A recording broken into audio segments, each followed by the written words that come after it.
Welcome to yet another edition of the Stats and Stacks podcast, where today we're going over UFC 311, Makhachev versus Tsarukyan 2. Make sure, first things first, you smash that like button. Give a follow over on Twitter, over on Instagram, over on TikTok, wherever there's social media. There's the Stats and Stacks podcast. Last week, the return was a great one. Jose Johnson let us down, but we kind of knew that coming in when he came in 3 pounds overweight. I didn't want to switch up locks, or I promised I'm not going to do any of that this week or this year. If they come in heavy, they come in heavy and just have very lower exposure. That's how we're going to handle it. So I only had one parlay with Jose. Everything else, Joe Selecki didn't hit. But there were 14 fights and we got like 3 of them wrong. All the rest, it was just dog city and everyone was coming through. Oh no, we got Carlson Harris wrong. But we did hit on Bruno Lopez. We hit on God, snuck by with Cesar Almeida. All of our totals were right. It was a very, very, very profitable night, a fun night. Could have been even better, but it was a fun night. And looking to carry momentum over. We want a positive 2025. We just squeaked by a positive profit in 2024. Looking to have the best year yet in 2025. And here we have a pay-per-view offering. We've seen these guys quite a bit. We know what we're getting into. So hopefully we can pick these fights correctly. So again, 14 fights again this week. So we're gonna go ahead and we're just gonna jump right into the action here. Give me a second. It's doing the share screen's being a little weird today. But yeah, very first fight of the night. We're starting off with some Dagestani greatness. We have Tagir Ulian Bekov at minus 360 going up against Clayton Carpenter at plus 270. Over under set at 2.5. Over 2.5 is minus 300. Under 2.5 at plus 210. Let's go ahead and start with Tagir. Tagir is a part of Khabib's crew, but he is not blood related to Khabib, so keep that in mind. Him and Islam and Zabir are probably the only ones that aren't blood related that that have been prominent in the UFC. Otherwise, he is not young. He's 33 years old, just like Islam. So they all believe in retiring before 35. So he does not have much time left. He's going to have a 4-inch reach advantage. And part of the reason I mentioned that he's not blood related to Habib because he is one that doesn't wrestle as much. He is someone that prefers to strike. He doesn't carry a ton of power. He's very tall and string bingy. I never fuck it. But he does like to use that reach, and he's very good at it. Again, a 4-inch reach advantage in this matchup. But just because he's not the world's greatest wrestler doesn't mean he's not good at it. He's not Habib level, but he is a decent wrestler. He is a good striker, just with no power. He is solid on the ground, has solid front chokes, guillotines, darce chokes, things using those long arms of his. He's fought a good level of competition. His volume, he could up it a little bit, but that goes for all of them. Islam, Habib, just Zabir, all of them don't throw a ton. That's kind of just the way they fight. But what's very interesting here is that he has 61% takedown defense. That number shocked me.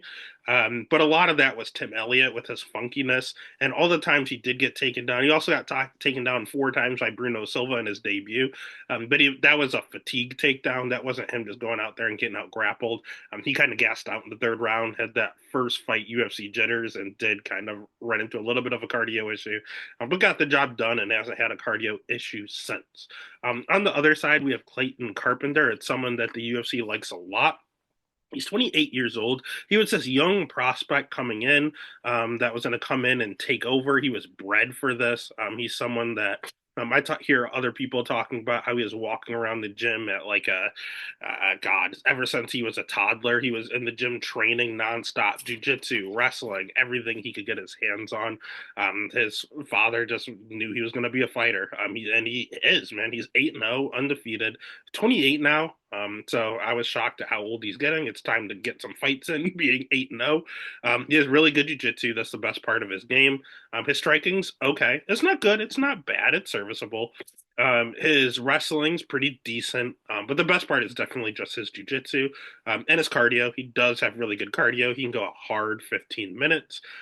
Level of competition isn't the greatest here, but it's good enough. I mean, Lucas Rocha in his last fight out Edgar Chairez is someone that's in the UFC. Like these guys are all right, but they're not top 10 like Tagir is.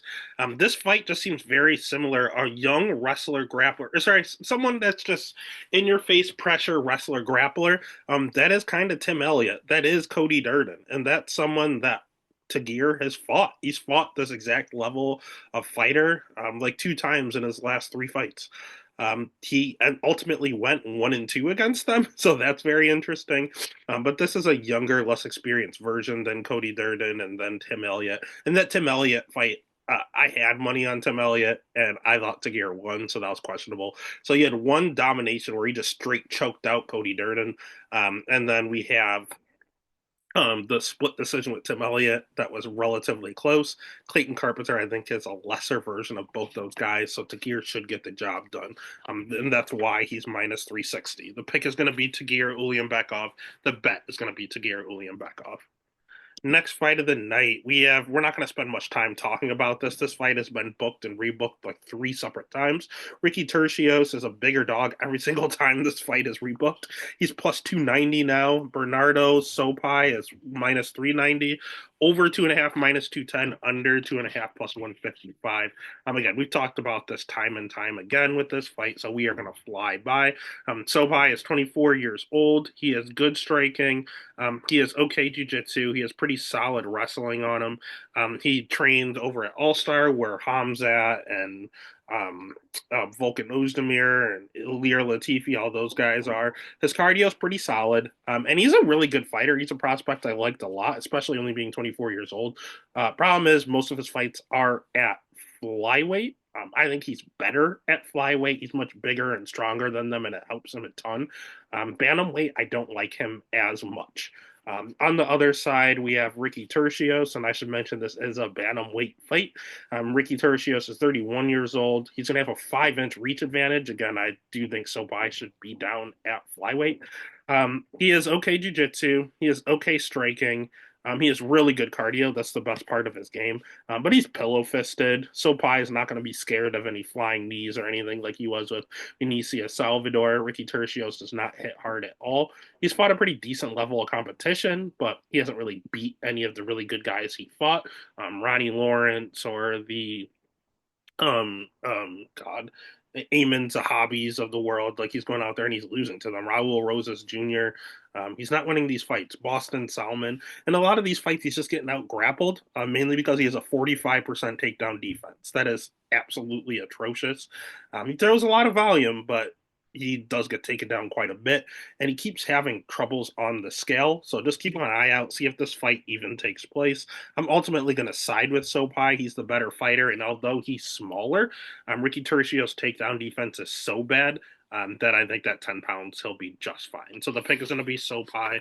The bet is going to be Sopai, but very little exposure. He's basically fighting up a weight class, and it does scare me a little bit. Next fight of the night is one of the ones I'm most confident in, and the line is unfortunately reflecting that. We have Rinya Nakamura at minus 600 going up against Muin Gafarov at plus 400. Over 2.5 is minus 240, under 2.5 at plus 175. Let's start with Rinya Nakamura because we talked about Clayton Carpenter being bred at a young age to be a fighter. Rinya Nakamura, even more so. He was also in the gym, on the mats, doing wrestling, doing jiu-jitsu, doing striking since birth, basically. His father, like Clayton Carpenter, actually, he's only 9-0, and he's 29 years old. So these guys are prospects, and they're not fighting a ton. But he was an Olympic wrestler. That's part of the reason he only has 9 fights, because he was training for the Olympics for a while and then decided he's just going to go into MMA full-fledged. His wrestling, unlike Clayton, his wrestling is literally world class. He's an Olympian with Japan. He is jiu-jitsu. He's a Brazilian jiu-jitsu black belt. It's world class. And his striking could improve a little, but he carries a ton of power. The dude is strong as shit. And unlike Clayton, who was just walking around in gyms with his father, Nakamura's father owned the gym. So he was in the gym even more than Clayton Carpenter. This guy is literally bred to be a fighter. Like he had no choice. He's essentially the Japanese Bo Nickel. That's what he is. That's how big of a prospect he is. And he is someone that I could very well see holding gold in the future. On the other side, we have Muin Gafurov, who's a guy I like a lot. He's just kind of funny. He has all that crazy back hair that they're going to talk about for the entirety of the fight.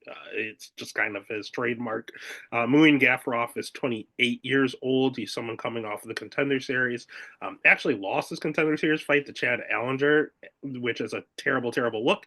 But then came in on short notice and lost again, which is a terrible look. But then he ultimately got a win against Mr. Perfect recently. I think he's good, man. I don't think he's terrible. He's just a little bit of a generalist. He has okay wrestling. He has okay jujitsu. He has okay striking. It's very loopy and very wild, but he hits decently hard. I've seen him gas out in fights, and I've seen him go a hard 15 minutes. It's very unpredictable what his cardio is going to be. So I'll say he has okay cardio. And he's just okay across the board. He's not good at anything. He's not bad at anything. He's serviceable everywhere. 68% takedown defense does scare me against an Olympic wrestler, though. Rinya likes to try to strike. He likes to show off his power. He likes to show off that he's not one dimensional. But if he gets cracked once by one of these wild hooks that Muin throws, he will just shoot for a takedown. And honestly, he will probably get the takedown. And we can see a lot of just ground control for Rinya. Rinya can make this look super easy, or he can go out there and try to prove a point and scrap. Either way, I'm going to take Rinya. So the pick is minus 600 for a reason. Rinya Nakamura is the pick. Rinya Nakamura is probably going to be in every single one of my parlays. Like, this guy he's good, man. You're getting bone nickel talent only minus 600 instead of minus 2,000. So take advantage of it. Next fight of the night is where we're going to finally go dog hunting. We have Carol Hossa at minus 290 going up against the Torker herself, Eileen Nurmagomedov, aka Fiona Perez, at plus 235. Over 2.5 is minus 525. Under 2.5 at plus 360. Let's start with Eileen. Again, she didn't nickname herself Nurmagomedov for a while. Then I guess they didn't like that because she's back to Fiona. Eileen Perez is known for her OnlyFans and her twerking. She's kind of just trying to make money. She has a kid and she is doing everything she can, and she just goes out there, and even her picture is her twerking on someone. So it is what it is. She has good wrestling. That's why she's in the UFC. Women's MMA, there's not a lot of good wrestlers, and Fiona, Eileen, whatever you want to call her, she's one, man. She has pretty solid jujitsu. It's not good. It's not bad. It's all right. Her striking's a little overrated. It's not that good, but she is decently strong. So she's not a good striker. She just hits really hard. She's very low volume when she is on the feet. And her cardio, man, I've seen her get 11 takedowns against Ashley Evans Smith. And her cardio looked fine. It checked out when she's dominating and she's getting the takedowns easy. When she fought someone like Lucy Pudilova, she gassed out badly and almost got choked out because of how badly gassed she was, because there was some resistance. When she fought Jocelyn Edwards, she fought a full 15 minutes. She didn't gas out. She wasn't fully there, but she was okay. She looked perfectly fine for 15 minutes. But again, there's other fights where she gassed out. If you give this girl some resistance, she does have a tendency to tire out. On the other side, we have Carol Hossa, someone I love, Carol Rosa. She's 30 years old too. She has an inch and a half reach advantage. She has very good striking, throws a shit ton on the feet. The complete opposite. She has a volume monster. She has really good jujitsu. She has really good cardio. The only problem I have with Carol Rosa being a favorite is the fact that she has 68% takedown defense. And when she does get taken down, she has a pretty bad get up game. She does play guard a lot. She doesn't have like an urgency just to spring back up to her feet. And Eileen Perez will just sit in her guard all day, every day. Like, she's not easy to submit. So if Carol Hossa it's not if Carol Hossa gets taken down, when Carol Hossa gets taken down, because although she throws a ton of volume, she doesn't have a ton of power. So Eileen will get her down to the ground. And when she does, it's just, does she have the urgency to get up? If she continually gets up, Eileen will tire out, and Carol Hossa will ultimately get the win. If she decides to just play guard and try to submit her, Eileen Perez will lay on top of her all day, every day. put that booty on that thing and then ultimately to work her way to a victory. Like that's what she's gonna do. So if it's wrestler versus striker, I tend to lean wrestler most of the time. And when the odds are what they are at plus 235 for Eileen Perez, sign me up. Not even a question. The pick is going to be Eileen Perez. The bet's going to be the dog and Eileen Perez. And we're going to go right back to the board here with Grant Dawson minus 275 going up against CDF. Carlos Diego Ferreira at plus 225. Over 2.5 is minus 125. Under 2.5 at minus 105. Let's start with Grant Dawson. Grant Dawson is a wrestler. And then you can probably end it there. That's all he does. He's 30 years old, and he does have really good jujitsu. I shouldn't be disrespectful like that. He is a black belt, and he's very, very good on the ground. It's just he doesn't always go for the submission. He's a wet blanket on top. Once he gets on top of you, you don't get up. He only needs one. He's one of these guys where he gets you down once, he slaps on that body triangle, and you're going nowhere. Aljamain Sterling, Joe Selecki, you do not get up once he gets on top of you. His striking's improved over the years, but that's not what he wants to do. Mainly because he's chinny. He knows he's chinny. He only has two career losses, and they're both by knockout. And they're both by knockout in like 30 seconds. So the dude knows he has zero chin. That's why his striking, it doesn't matter. He's just going to take you down by any means necessary. He's fought a pretty good level of competition. His cardio used to look really bad. Then he decided to go up from 145 to 155 and switch camps from Glory MMA over to American Top Team. And all of a sudden, his cardio's fine. So I don't know if it's where he was training, if it was, James Krause, or if it was simply just he shouldn't be fighting at 145. He has much more cardio at 155. I don't know what it is, but his cardio has improved significantly. But again, he's just a wrestler. He is a wrestler with good jiu-jitsu, but he does not hunt for the finish. If it's there, he'll take it.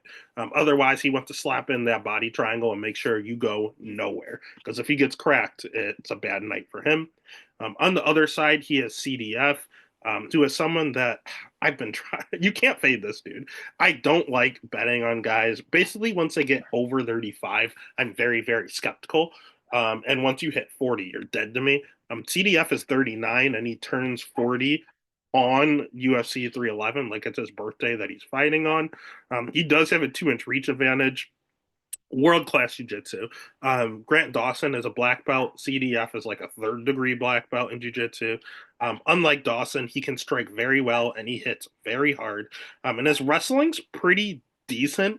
It will show 60% takedown defense, but part of that is who he fought. I mean, he fought Mateusz Gamrot, took him down, and he's known as one of the best wrestlers.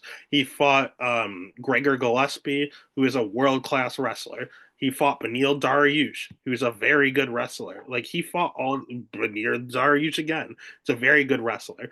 And then he got knocked out by Dustin Poirier early on in his career. But outside of the Poirier loss, all of his losses are by wrestlers who grind them out. Gamrot, Gillespie, Dariush twice. All those guys, wrestlers by nature. Who's he fighting now? Grant Dawson, wrestler by nature.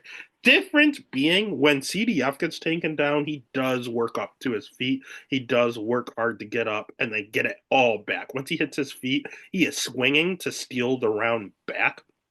Again, he has that 2-inch reach advantage. His cardios look good and bad as well, so it'll be interesting to see. But as of late, when USADA left, his cardios look great without USADA. Um, I don't know, man. He's a very active guard when he's down there. He throws submissions up to cause scrambles, and then he scrambles back up to his feet. He's very, very good. He's so good. 5 years ago, I'm taking him no question. At 40, I don't want to do it, but then you look at the odds, and you see that he's plus 225. He's scarier on the ground. He's 10 times scarier on the feet. Grant should dictate where this fight takes place, but he's in trouble wherever it is. So with that and him being plus 225, I got to take another dog shot here. So the pick is Grant Dawson. I think he's going to grapple fuck him and just hold him down and hang on for dear life. But he is susceptible to getting caught all 15 minutes. And for that, I will have money on the plus 225 dog in CDF. Pitt Grant Dawson, bet CDF. Next fight of the night is one that was just added like today. I'm recording this podcast on Tuesday, so actually it was added on Monday. We have Zachary Reese going up against Asmat Bekioff. I don't have any lines yet. Again, it's been less than 24 hours since this has been announced, but we can just tell you what they do. Zach Reese finishes people. That's what he does. End of story. He's 30 years old. He'll have a 5-inch reach advantage in this matchup. His striking is not good. It's okay, but he hits extremely hard and can knock out anyone. His jujitsu is okay. It's not great, but he is a very active guard. His wrestling sucks. It's not good. I've seen him take people down, but he more panic wrestled when he was tired, and that's often because his cardio is awful. That's the worst part about Zach Reese. He is a round one killer. He starts extremely fast. He can finish anyone in this weight class by submission or by knockout. But if you survive, he's in trouble. And not only does he have bad cardio, he's chinny. He has a knockout loss to Cody Brundage on his record. That will never be forgiven. I was on Cody that night because I saw him drop multiple times. I'm like, Zach Reese, if you hit him, he can't really take a shot. Now, it was a slam KO. No one called that. But that's just more proof that he is a little bit chinny. So he is one of the most dangerous middleweights in the UFC. But he has bad cardio and a bad chin, and that's a horrible combination, especially when he's a favorite over everybody. Will he be a favorite in this matchup? I truly have no idea how they're going to line this fight. Uh, this other kid's not bad, but he's not great. You see the EV at the end, and he's Russian, and you're going to think he's pretty decent. Um, but then you actually go back and you do his fight tape, and he's okay. I was a little less impressed than I thought I was gonna be. Here, give me 1 second. Sorry, my kids are going crazy upstairs. So had to shut that down. I don't know. He's not that good of a Russian. It's going to be his UFC debut. He's taking it on extremely short notice. His wrestling's good. His striking's okay. His jujitsu is serviceable. Level of competition, not great. His cardio is pretty good. It's definitely better than Zach Reese's. But he seems like a little bit of a generalist himself. If you're a striker, he'll wrestle you. If you're a wrestler, he'll try to strike with you. Like he can do it all. It's just I don't know. It just wasn't impressive like other OVs and EVs. I like him to be a little better. So, although I don't think he's the greatest fighter in the world and he's taking this on short notice, I'll probably lean his way. But I think the line is really going to dictate which way I go. If they just call it a pick 'em, I'm absolutely fucked. But if for some reason Asmet's the dog, I'm definitely picking him. If he's a huge favorite, uh, I'm probably going dog or pass, whoever the dog is. So the pick, I'll choose Bekoev, but in regards to a bet, I think it's just a dog or pass, however they line this fight.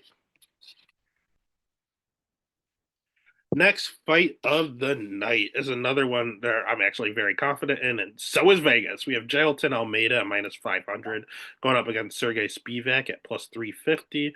Over under set at 1.5. Over 1.5 is minus 120. Under 1.5 is minus 110. So damn near straight pick 'em. Let's start with Jailton Almeida. The dude will throw a head kick and then shoot for a double. That's what he does. That's his move. That's all he does. He's 21-3, so obviously it works. He's 33 years old. He has world class jiu-jitsu. He's very good on the ground. He has good wrestling, taking down collegiate wrestlers multiple times. His striking is not terrible, but he doesn't like to get hit. And I think part of that is because he's a little chinny. I've seen him drop multiple times, and his only loss in the UFC was by knockout. His loss before that was by knockout, or no, was by decision because he doesn't have good cardio. And the fight before that was by knockout. So he has 3 career losses. 2 of them are by knockout, and one of them is because he's straight gassed out because he has bad cardio. And that's the thing with him. When you go through his record and look at his fights, you can hide his bad chin and his bad cardio because he takes you down and he submits you in the first round. Derek Lewis was a 5 round decision, but Lewis was on short notice and did not offer any resistance. He took down Derek Lewis at will and then just laid on top of him. That was very weird. Alexander Romanov, first round submission. Josina Rosenstruck, first round submission. Shamil, second round ground and pound. Anton the Pleasure Man Curly, first round submission. Parker Porter, first round submission. Danilo Marquez, first round knockout. Like, you see what we're doing here? Like, he's just continually beating everyone in the first round. So none of it really matters how bad his cardio is. Literally everything is round one, round one, round one, round two, round one, round one, round one. So again, great grappler, great wrestler, very low volume, bad chin, bad cardio. On the other side, we have Sergey Spivak. He's 29 years young, which is actually super young for a heavyweight. And also, I forgot, Almeida has fought most of his career at 205, decided he's going up to heavyweight because these guys can't wrestle or grapple, and he is right. One of the guys that can wrestle and grapple, Sergey Spivak, ironically enough.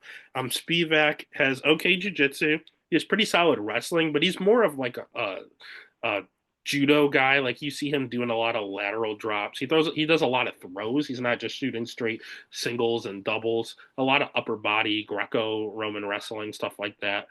His cardio, not great himself.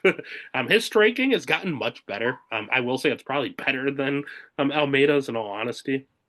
Level of competition's pretty good, but so is Almeida's.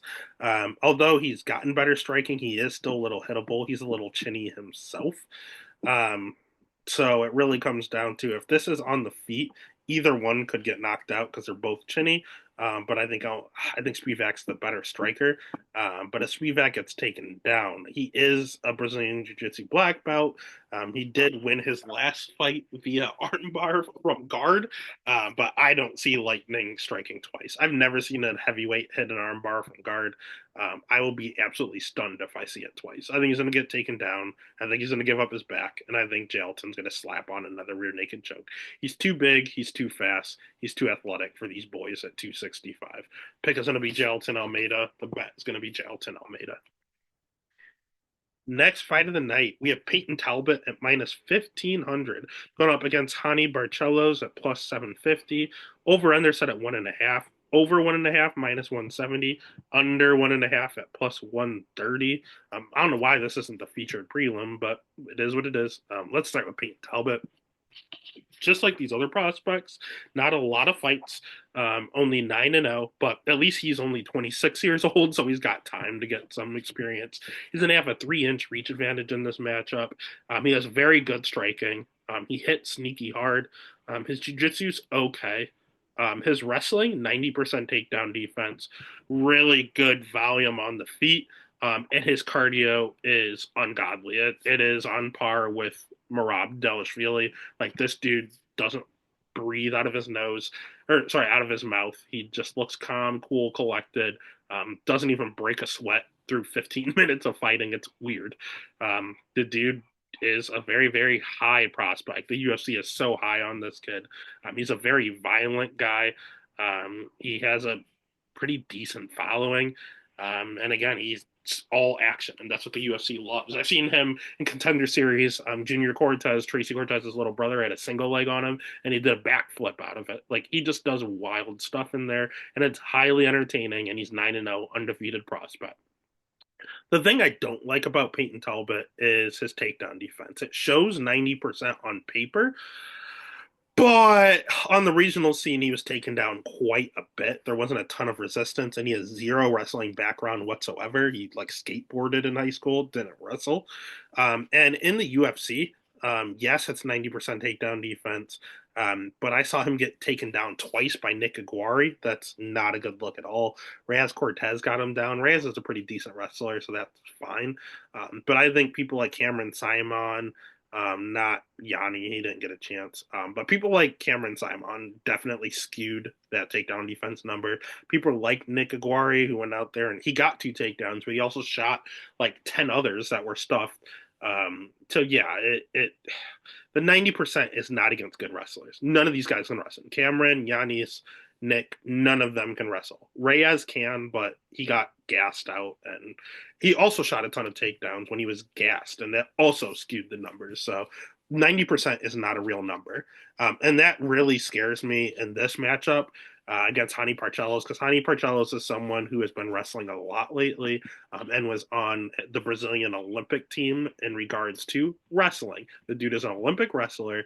He has a Brazilian Jiu Jitsu black belt, and he was on his Golden Glove boxing team. Like the dude is the most all around fighter maybe in UFC history.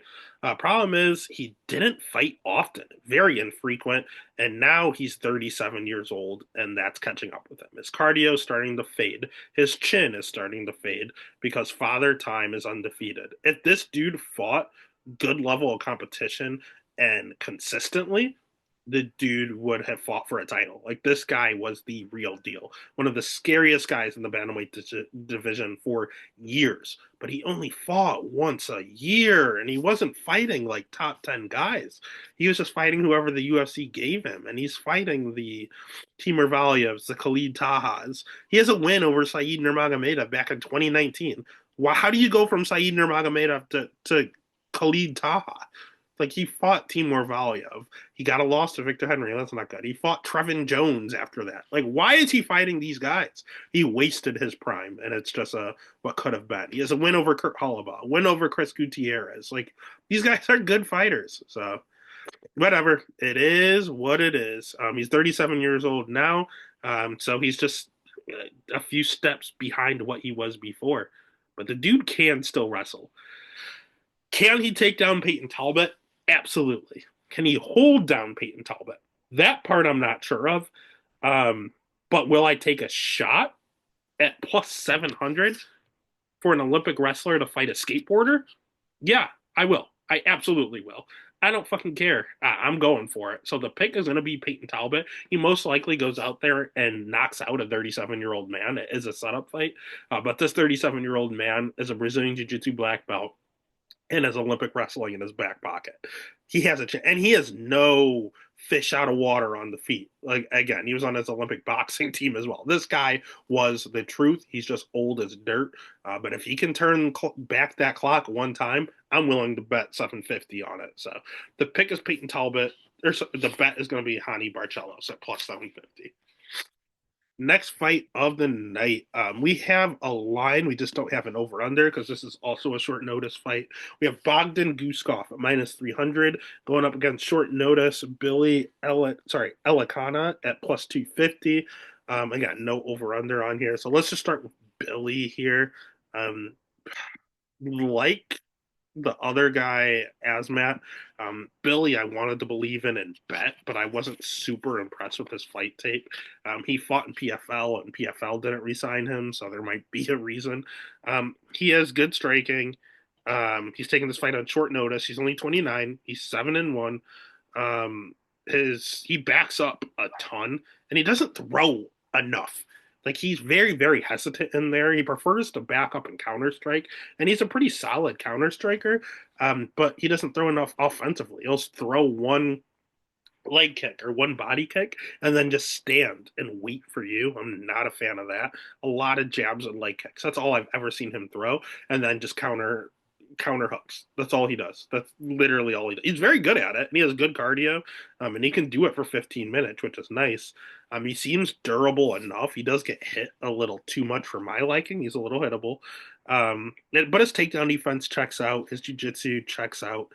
He's just a really tall, lanky counter striker. That's all he is.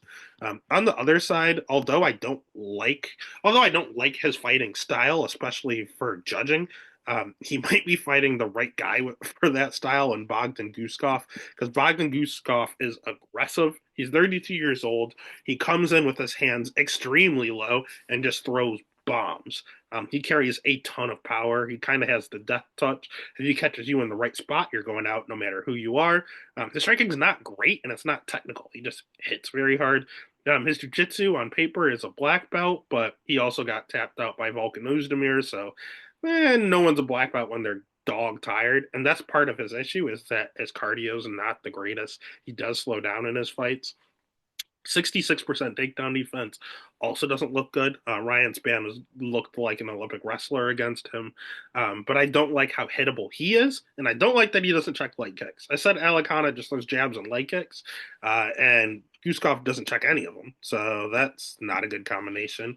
I said all Alicana does is counter strike. Bogdan just throws nonstop with his hands low. That's not good. So I don't know. I don't think Bogdan's good. I want to fade him at all times.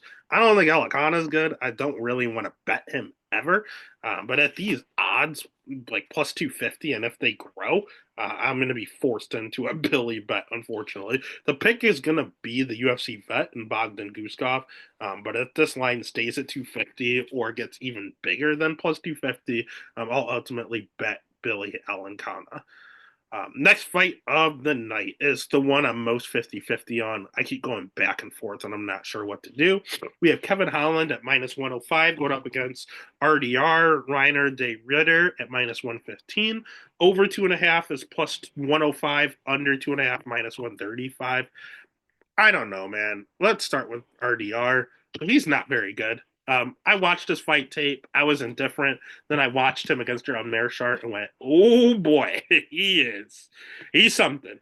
He's 34 years old and he has world class jiu-jitsu. The guy is very, very, very good on the ground. His wrestling looked much better on the regional scene and an over in one championship. His wrestling was okay in the UFC. His striking looked atrocious. His striking was like he had no idea what was going on. Like you put him and Kron Gracie in a boxing match, and it's going to be close. Like his striking was pretty bad. His cardio, he did start to slow down in this fight. He ultimately got a third round finish, which was nice, but he slowed down in his fights prior to as well. He has a solid 2 rounds in him, and he starts to fade in round three. He might be low key chinny. He does not have good reactions when he gets hit, and he has been knocked out in all of his career losses. And he's a little hittable. He's just there to get hit. His chin is straight up in the air, asking you to hit him. He is a jujitsu guy who's fighting MMA. He's not an MMA fighter. He is a BJJ guy, but he is damn good at BJJ. On the other side, we have Kevin Holland, who isn't a good all around fighter. He has a 3 inch reach advantage in this matchup. He's 32 years old, so he has the age advantage. He's a very good striker, has a striking and power advantage. He's a Brazilian Jiu Jitsu black belt, so he should be able to hold his own on the ground. The problem with him is that, first and foremost, he's a welterweight. He's fought multiple times at welterweight and has looked head and shoulders different at middleweight and welterweight. He just likes to fight, take short notice fights, and get paid. So he'll go up to middleweight, no problem. But he doesn't really cut weight to make middleweight. He cuts weight to make welterweight. He's a welterweight. Other problem I have is his 54% takedown defense. Not good at all. People at middleweight especially take him down and hold him down. He has trouble getting back up over these big guys. And De Ritter is someone who's fought at heavyweight at one championship. So De Ritter is going to be a much just thicker guy in there. And if he does get the takedown, Holland's going to have a hard time getting back up. If he does, though, Holland has good volume and really good cardio. While this is on the feet, Kevin can knock him out at any point. While it's on the ground, RDR can submit Kevin at any point. But if Kevin does stay safe, because he is decent on the ground, RDR should still be able to just use the size advantage and stay on top and win. So I don't know. This is pretty close. I've gone back and forth, as has the UFC betting community. Ultimately, I'm gonna side with the size and the better grappler. So the pick is going to be RDR. The bet will be RDR, but the right thing to do is to just stay away because this is as 50-50 as the line reflects. Next fight of the night is another one that's 50-50 to me. We have Beneil Dariush at plus 145, going up against Renato Moicano at minus 175, over 2.5 and under 2.5, straight pick 'em at minus 115. And this one, I'm just going to read you their characteristics, and you tell me which guy I'm talking about. This guy is 35 years old. He has good wrestling. He has good jiu-jitsu, Brazilian jiu-jitsu black belt. He has okay striking, but hits decently hard. He's a little chinny, and he does slow down in a lot of his fights. He's fought a good level of competition. Who did I just describe? Plot twist. Both of them. They're the exact same fucking thing. That's why it's 50-50. I'll say Beneil Dariush hits a little harder and he might be a little more motivated. He lost two in a row. And he did mention retirement if he gets another loss, three losses in a row at 35 years old. I don't like that. I don't know if he's overly motivated or if he's already got the retirement in his head. I do not like that. So be cognizant of that. But he does back up a lot in his fights, which doesn't look good optically. But in regards to wrestling, he has an 80% takedown defense. On the other side, we have Hanato Moicano. Again, all the exact same characteristics. Only difference with him, he has 72% takedown defense. So even that's it's very, very close. But I will say Beneil was getting taken down by people like Gamrot. Hanato Moicano hasn't fought wrestlers. So his 72% takedown defense does scare me. He's fighting. Tell me when you hear a wrestler. Benoit Saint Denis, okay. I'll give you he can wrestle a little. But he also took down Benoit first, so Benoit didn't get a chance and then beat him to a pulp. Jalen Turner, Drew Dober, Brad Riddell, RDA. He can wrestle a little, but RDA beat the shit out of him on the feet. Didn't need to wrestle. Alexander Hernandez can wrestle a little, but predominantly strikes. Jai Herbert, Rafael Fiziev, Demir Hasovich, Korean Zombie, Jose Aldo, Cub Swanson, Calvin Cater. Like, where are the wrestlers? Zero wrestlers. So why the fuck is it 72% takedown defense? Who's been taking him down? I went back and I remembered Drew Dober throwing him across the octagon with the lateral drop. Like, that stuff is concerning. If Drew Dober is taking you down, Beneil Dariush can definitely take you down. But that's how I kind of capped this fight. Is Beneil scared that he got knocked out back to back and he's going to come out and wrestle? Because if he does, I think he wins this fight. I think he's the better wrestler by the slimmest of margins. If he's mentally checked out talking about retirement, I think Money Moicano is going to win this fight. It's all about Beneil's mental psyche. Is he going to wrestle and fight for his career, or is he mentioning the R word and retiring? I'm not sure. But I do know that this is 50-50 and Beneil Dariush is plus 145. So Vegas is making me choose. The pick is going to be Beneil Dariush. The bet is going to be Beneil Dariush. 50-50 fight plus 150 odds on one side. Take it. Next fight of the night, we have Yuri Prohaska, taking a former champion, taking on the other former champion in Jamal Hill at minus 115. Over 1.5 minus 170, under 1.5 at plus 130. This is another one where I've gone back and forth, and so has Vegas with it being a pick 'em. Let's start with Yuri. Yuri's 32 years old. He has good striking. He has pretty decent power. He has okay jujitsu. His wrestling's okay. Rocking a 68% takedown defense. What I don't like is that he's pretty hittable on the feet. He might be low key chinny. He has 5 career losses, and they're basically all by knockout. He keeps his hands extremely low, like Guskov does. He also doesn't check leg kicks. He thinks it's optional for some strange reason. But he does march forward. He'll hit himself, he'll talk to himself instead of checking leg kicks. He'll tell himself it didn't hurt. That fucking scares me. Yeah, he's mentioned getting knocked out before in fights that he won. Like he got rocked, was rocked badly, had no idea where he was, and then got saved by the bell a few times. So that scares me. I don't know, man. Yuri's very, very fun. He's very, very exciting. He's not someone I like trusting with my money. He's just a little too crazy for me to trust. But Jamal Hill is getting there with the crazy scale. After getting knocked out by Alex, I've lost a lot of respect for him. He's going crazy. He had the scenario where he tried to run up on Alex, and Alex told him to spar at the UFC PI. He's done nothing but complain and talk about the stoppage at UFC 300 since he fought, and he hasn't fought since. He's just so fixated on fighting Alex Pereira again. He's in his own head. It's very concerning. He's doing all these weird videos and dances, and I don't know. Jamal's just been a little off since UFC 300, but he does have good striking. He himself is okay jiu-jitsu. I think the BJJ is a wash. 72% takedown defense himself. It's gotten better. It used to be really bad, but he always has a really good get-up game. Very good cardio, a ton of volume. Um, I've seen him pressure and I've seen him move back. He's a lot more confident and a lot more better when he's pressuring forward. But I think this is one where he moves back. I think Yuri's going to pressure him.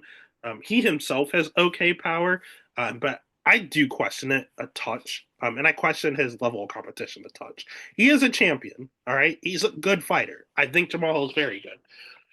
He lost to Alex Pereira. Shit happens. Pretty bad fight IQ.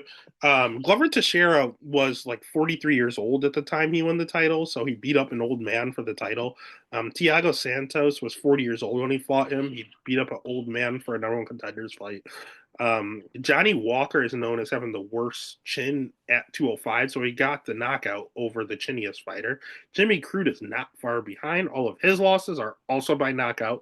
Very bad chin. He got submitted by Paul Craig. That's questionable. OSP is super, super old and slow, so he beat up another senior citizen. Clifton Abreu has been cut from the promotion and is super old. Darko Stocic has been cut from the promotion and is super old. Like, it's like you have to be at least 35 years old to fight Jamal Hill. Like, he's legitimately only fought like three guys that were not there. Even Alex Pereira was 35. So he's literally only fought like two guys in the UFC that were not 35. Good for him, he got the wins, but they were two of the chinniest guys on the roster. So what are we doing here? Like, is is he a very good striker with a ton of power, or is he just beating up on old slow men? I truly have no idea. I don't know. Um, but Yuri does enjoy getting punched in the face, and he refuses to block anything. So that's why the only reason I'm going to bet Jamal. I really want to pick Yuri, especially at dog money, but it's not enough. If he's a bigger dog, I'll pull the trigger at minus 105. I'm going to pick Jamal Hill, and I'm going to bet Jamal Hill, but very, very little. I'm not very confident in it. I think he's a little fraudulent. Next up, we have the big one. Honestly, the one of the we have the big one. We have Umar Nurmagomedov at minus 340 going up against Merab Dvalishvili at plus 260. Over under set at 4.5. Over 4.5 minus 275. Under 4.5 at plus 200. Let's start with the champ and Merab because he's being disrespected at plus 260. He's 34 years old. He has really good wrestling. He has good jujitsu. His striking's gotten better. It's okay. It's not good. It's not bad. It's okay. But his main thing that everyone's going to talk about is his cardio. He is the definition of weaponized cardio. Like Peyton Talbot, he doesn't breathe out his mouth at all. He's not tired. And at one point, he shot 50 takedowns in a fight and was just still running around the octagon with a ton of energy. It's insane. Never seen anything like it. He's fought a great level of competition. He took the hardest road possible to get to the title, fighting former champ after former champ, beating Jose Aldo, Peter Yan, Henry Cejudo. That's three straight UFC former champions. Marlon Moraes fight for a title. Cody Stamann, perennial top guy. John Dodson has fought for a title. Like, he fought the who's who up to getting to the title fight and then beat the UFC's golden boy and Sean O'Malley and dominated all these fights. Dominated O'Malley, dominated Cejudo, dominated Yan, dominated Aldo. Like, these are very, very, very impressive wins. 80% takedown defense. He's there to get got. You can take him down. But my biggest issue with him is his chin. Very chinny. Left hooks. Often. Marlon Moraes dropped him and almost put him out. It was bad. Most refs would have stopped it with a check left hook. Henry Cejudo put him down. Check left hook. I think Aldo might have caught him too. There were at least three instances where he got caught with the check left hook. Happens all the fucking time. Same shot. He just doesn't see it coming. I have no idea why. And it wobbles him all the fucking time. One of these times he's going to go fully out, so you do have to be careful of that. On the other side, we have the prodigy in Umar Nurmagomedov. He's 29 years old. He's 18 and 0, undefeated, out of Dagestan. Unlike Tagir, he does have that Nurmagomedov blood in him.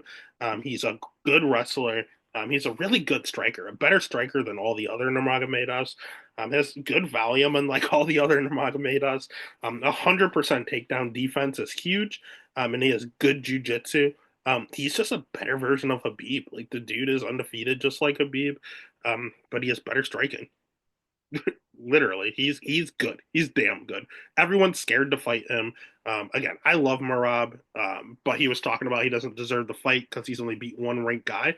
All the other ranked guys are turning the fight down. He is the boogeyman of the bantamweight division. No one wants to fight him. Like how no one would fight Hamzat or things like that. No one will fight Umar. And eventually he just had to get a title shot because no one's signing the dotted line. And the kid is damn good.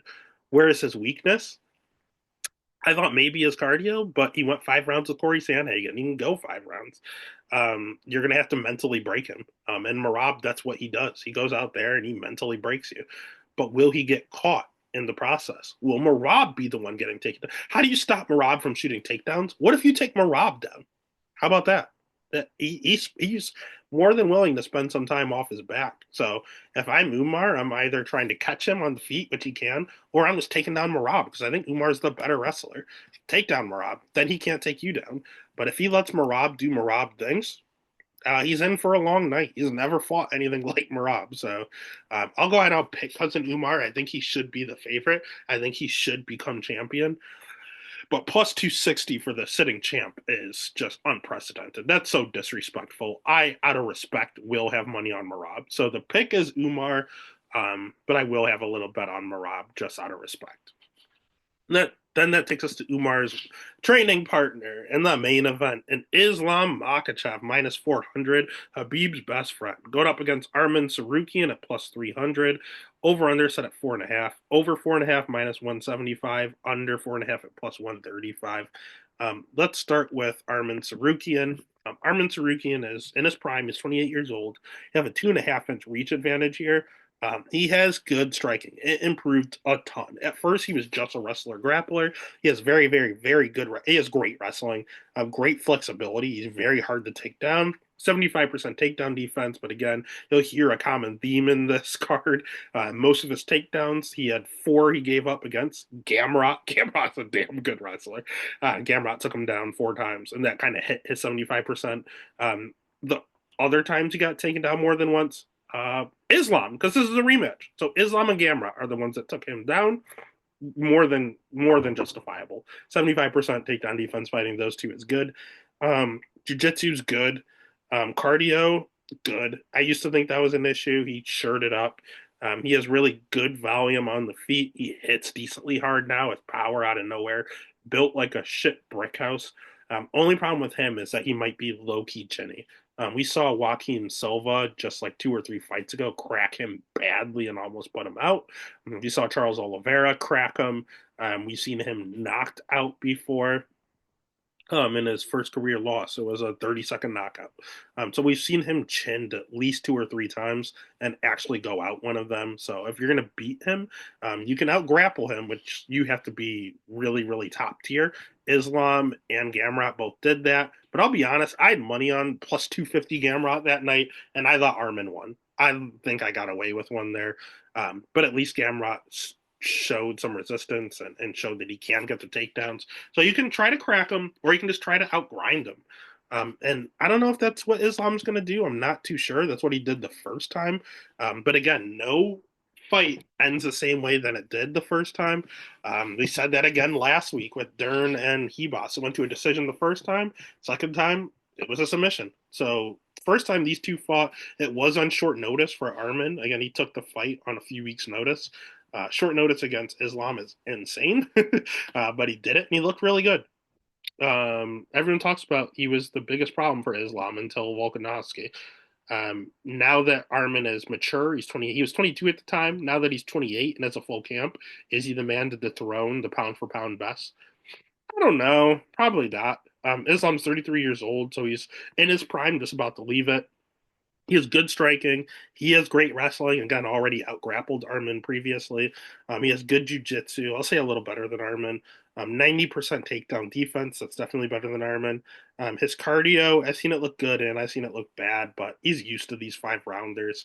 I think he can go a hard 5 rounds. I don't like how low his volume is, and I don't like that he's been chin checked before. He got knocked out by Adriano. Oh God, what's his name? Adriano Martins knocked him out. Everyone's going to talk about that. It happens. Anyone can get caught. But he did get rocked by Davi Hamos. He did get rocked by Alexander Volkanovski. Like, I've seen him rocked on more than one occasion. So you can't hurt this guy. I think even Dustin Poirier rocked him at one point. You can't hurt this guy. He's not invincible. I wouldn't say he's chinny per se, nor would I say Armin is chinny, but they're hurtable. You can hurt them and you can put them away. Is that Armin's only route to winning? Probably. I think Islam is a slightly better grappler. So I'll say it's probably Islam by decision again, but none of these fights end the same way. Islam's the pound for pound best currently. But these odds, even the first fight on short notice was close. They're gonna do it to me again. Vegas is gonna make a lot of money off of me putting these lines where they are, because they're off. They're very, very wide, and I just need one or two of these to hit. So I'll probably take another shot. I'm gonna go ahead and pick Islam Makhachev, but at minus 400, I just can't do it. I'll probably end up, you know what I'm gonna do? I'm gonna end up putting Islam in every single parlay. And then I'm just going to hedge with Armin at plus 300. He's the best hedge option I've ever seen in my life. So the pick is Islam. I'm going to parlay Islam with every single pick to boost it. And then I'm going to hedge the plus 300 Armin. And that's UFC 311. It's a pay per view. It's the first pay per view of the year. And it's a fun pay per view. We made money last week. Let's make money again, baby. Let's get after it.